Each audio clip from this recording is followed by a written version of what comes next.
Leak के मामलों में राजस्थान की भजनलाल सरकार की जीरो टॉलरेंस नीति का असर दिखने लगा है। अब पेपर लीक घटनाक्रम से जुड़ी बड़ी अपडेट ये सामने आई कि दौसा के कलेक्टर देवेंद्र कुमार ने पेपर माफिया हर्षवर्धन मीणा को पटवारी पद से बर्खास्त कर दिया। देखिए रिपोर्ट।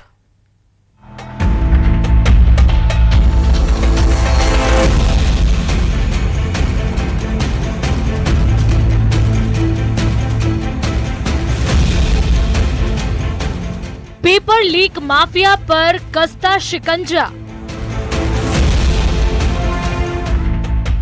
हर्षवर्धन मीणा पटवारी पद से बर्खास्त। एसआईटी ने नेपाल बॉर्डर से किया था अरेस्ट। अब तक 86 कर्मचारियों पर गिरी गाज। पेपर लीक, नकल और फर्जी तरीके से सरकारी नौकरी हासिल करने वालों के खिलाफ अब भजनलाल सरकार सख्त एक्शन ले रही है। साथ ही इस तरह की गतिविधियों में संलिप्त रहने वालों के खिलाफ भी कड़ी कार्रवाई की जा रही है। राज्य सरकार ने दौसा के पटवारी हर्षवर्धन मीणा को सरकारी सेवा से बर्खास्त कर दिया है। हर्षवर्धन मीणा लंबे समय से कई परीक्षाओं में पेपर लीक का आरोपी था। हर्षवर्धन पर जेईएन भर्ती परीक्षा 2020 में पेपर लीक का आरोप है। साथ ही हर्षवर्धन के खिलाफ पेपर लीक से जुड़ी 6 एफआईआर दर्ज हैं। इस मामले में गठित एसआईटी ने आरोपी हर्षवर्धन मीणा को नेपाल बॉर्डर से गिरफ्तार किया था। उसके बाद आरोपी हर्षवर्धन मीणा को पटवारी पद से निलंबित कर दिया था और आरोपी लंबे समय से निलंबित चल रहा था। लेकिन अब इस मामले में कठोर एक्शन लेते हुए दौसा के कलेक्टर देवेंद्र कुमार ने हर्षवर्धन मीणा को राज्य सेवा से बर्खास्त कर दिया है। इससे पहले paper leak mafia Harshvardhan Meena की पत्नी सरिता मीणा को भी भीलवाड़ा में पटवारी पद से बर्खास्त किया जा चुका है। आरोपी हर्षवर्धन मीणा का पैतृक गांव महवा उपखंड के सालिमपुर में है और गांव में हर्षवर्धन का आलीशान मकान है। इतना ही नहीं, पेपर माफिया हर्षवर्धन ने दौसा के नेशनल हाईवे 21 से जुड़ती हुई कॉलोनी में भी आलीशान मकान बना रखा है। गोविंद देव जी मंदिर के समीप मकान भी चर्चाओं में रह चुका है। एसओजी ने जब मकान में सर्च किया तो पेपर लीक से जुड़े अनेक महत्वपूर्ण दस्तावेज मिले थे। वहीं हर्षवर्धन मीणा के मकान में किसी के प्रवेश पर पाबंदी थी, क्योंकि इस मकान को आश्रम का रूप दिया गया था और इस मकान में हाथरस भगदड़ कांड के बाद चर्चा में आए भोले बाबा उर्फ नारायण हरि का दरबार लगता था। हालांकि वर्तमान में दौसा स्थित आरोपी हर्षवर्धन का ये मकान एसओजी ने सील कर दिया है। आरोपी हर्षवर्धन ने अपने परिवार, रिश्तेदारों और बड़ी संख्या में मित्रों को सरकारी नौकरी दिलाई है या फिर सरकारी नौकरी दिलवाने के लिए उसकी जगह पर डमी अभ्यर्थी बिठाने का काम किया था। Bureau report, news 18 Rajasthan.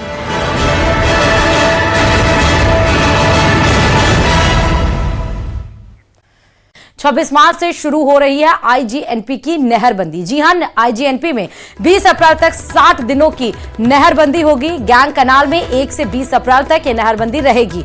शहरों में 1 दिन और गांवों में 2 दिन पेयजल का पानी मिलेगा और पेयजल वितरण के लिए पेयजल का भंडारण भी किया जा रहा है। और इसको लेकर जो टैंकर माफिया हैं, जो भूजल माफिया हैं, उनके ऊपर भी कड़ी निगरानी रखी जा रही है ताकि वो पानी को स्टोर ना करें और गर्मी के मौसम में जो पानी की किल्लत हमने पिछले साल देखी थी उससे आम जन को जूझना ना पड़े। तो बड़ी खबर इस वक्त की है, श्रीगंगानगर से 26 मार्च से आईजीएनपी की नहरबंदी शुरू हो रही है।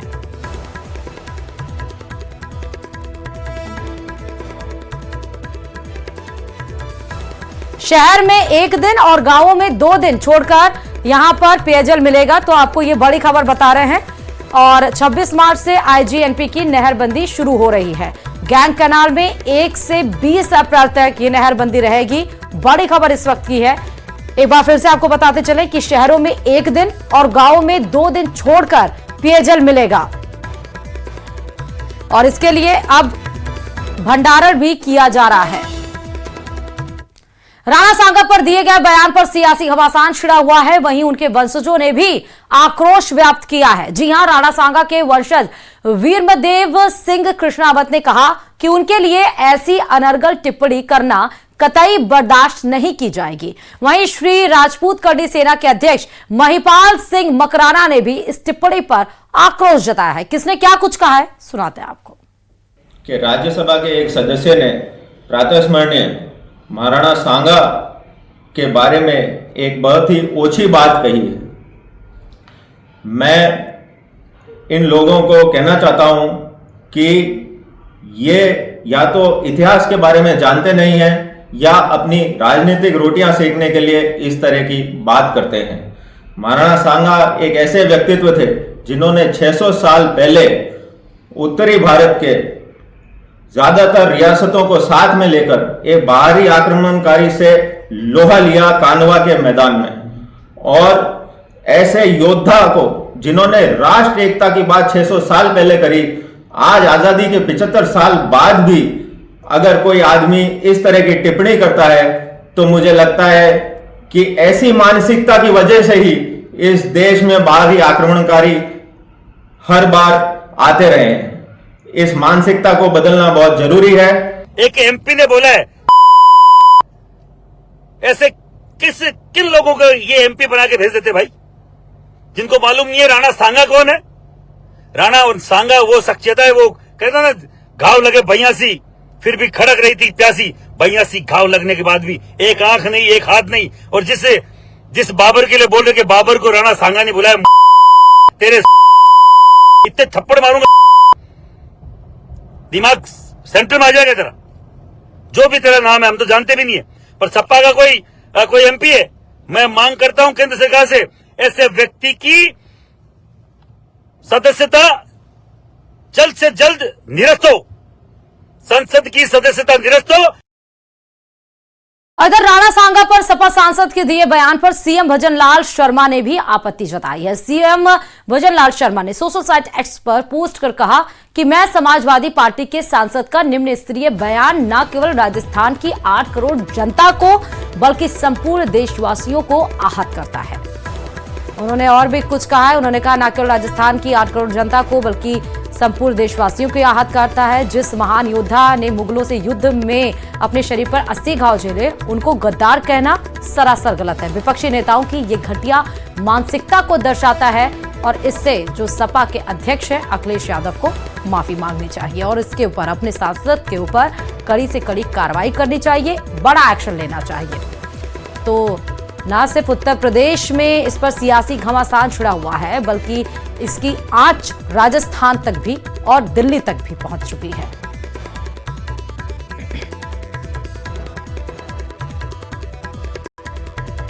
गंगानगर में इंदिरा गांधी नहर परियोजना में 26 मार्च से शुरू होने जा रही है। 60 दिनों की नहरबंदी को लेकर जिला प्रशासन और पुलिस प्रशासन आवश्यक तैयारी को अंतिम रूप दे रहा है। जिला प्रशासन के द्वारा जहां नहरबंदी के दौरान पेयजल वितरण के लिए पेयजल का भंडारण किया जा रहा है, तो वहीं पुलिस ने सिंचाई पानी की चोरी रोकने के साथ ही टैंकर माफिया पर लगाम कसने के लिए आवश्यक तैयारियां भी कर रही है। श्रीगंगानगर पुलिस अधीक्षक डीआईजी गौरव यादव ने बताया कि पानी चोरी रोकने के लिए पुलिस और प्रशासन की टीम संयुक्त रूप से लगातार पेट्रोलिंग करेगी, तो वहीं टैंकर माफिया पर भी पुलिस की पैनी नजर रहेगी ताकि नहरबंदी के दौरान आमजन को पेयजल उपलब्ध हो सके।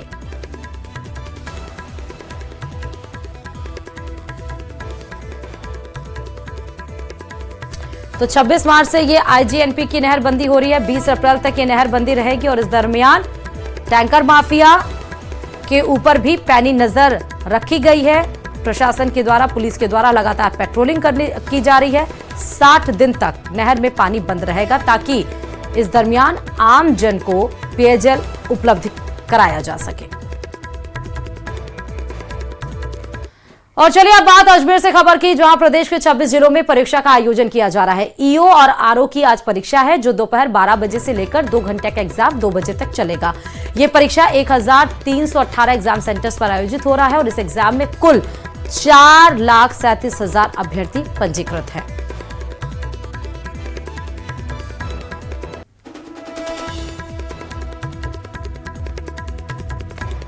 तो कड़ी सुरक्षा के बीच में आरओ और ईओ की परीक्षा, 4 लाख से ज्यादा अभ्यर्थी इसमें पंजीकृत है। 1318 एग्जाम सेंटर्स पर इसका एग्जाम आयोजित हो रहा है। और बताते चले कि हालांकि धार्मिक चिन्ह हर स्टूडेंट्स पहन सकते हैं, जिसको भी पहनना है, लेकिन परीक्षा में कोई गड़बड़ी ना हो, इसको लेकर काफी ज्यादा अलर्ट है।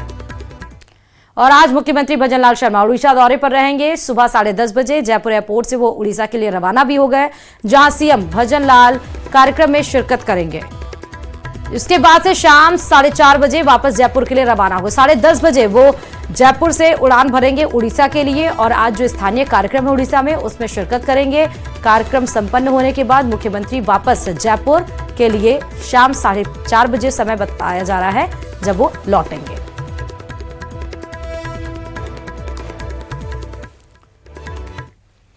कोटा मंडल ने अनावश्यक ट्रेनों में चेन पुलिंग के खिलाफ अभियान चलाकर 2.5 महीने में 224 चेन पुलिंग के मामले पकड़े हैं और यात्रियों से 93,000 से अधिक का जुर्माना भी वसूला है। साथ ही मंडल के रेलवे सुरक्षा बल ने सभी यात्रियों से अपील की है कि वो ट्रेन यात्रा के दौरान अलार्म चेन पुलिंग से बचे। इससे यात्रियों और रेल कर्मचारियों के लिए समस्याएं बढ़ जाती हैं, तो इन समस्याओं से दूर ही रहें।